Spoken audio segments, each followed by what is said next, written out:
The sound wasn't thunder. It was deeper, raw, like the world splitting open. Cars jerked, tires skidded, drivers looked up, just in time to see the sky falling. The center of the Morandi Bridge crumpled in on itself and then dropped, taking a stretch of highway and everything on it into open air. It was 11:36 a.m. 43 people had seconds left to live. The bridge hadn't sagged or swayed. It tore. Steel cables snapped one after another, flailing into the sky like whips. Concrete folded, pitched forward, and let go.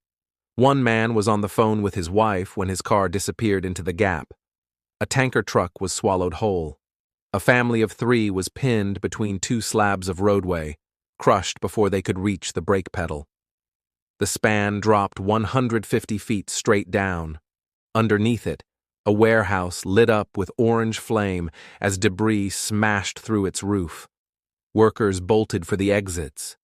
A rail yard was buried in slabs of twisted concrete. Sirens wailed across Genoa, but by the time the first responders arrived, the rain had already turned the dust to paste. A black SUV lay upside down in the wreckage, its rear half peeled open like paper. Inside were the remains of a young couple on their way to a seaside holiday. In the lane ahead of them had been a delivery van, now barely visible under the weight of an entire bridge. The driver, crushed inside, was later identified only by a scrap of uniform still clinging to his shoulder. There were children in the rubble. A mother pulled her toddler from a rear car seat and tried to run. She didn't make it 10 feet.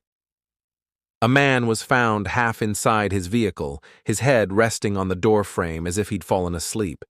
Others never had a chance to try. The Morandi Bridge had stood over Genoa since 1967, a massive stretch of concrete and steel cutting over rail lines, buildings, and entire neighborhoods. It carried the A10 motorway, a lifeline of northern Italy.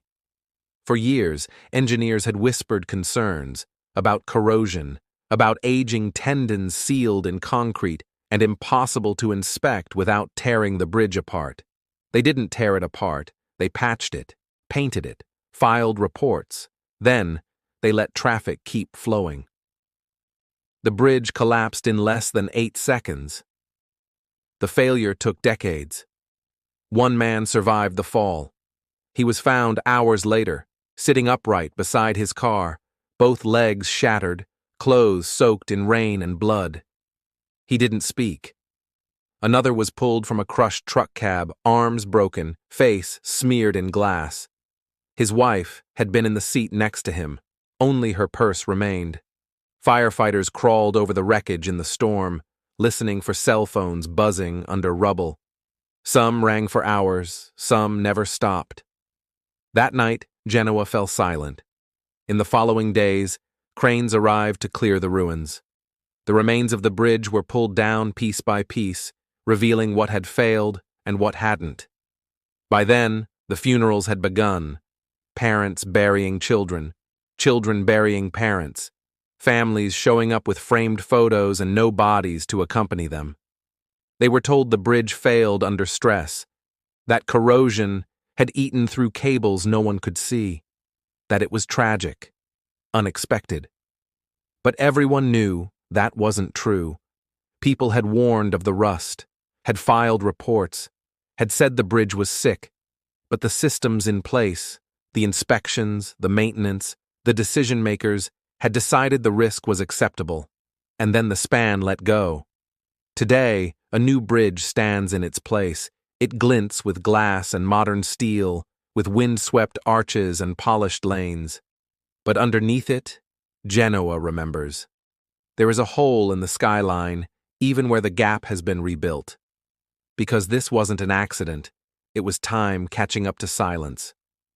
Thank you for listening to Road to Ruins.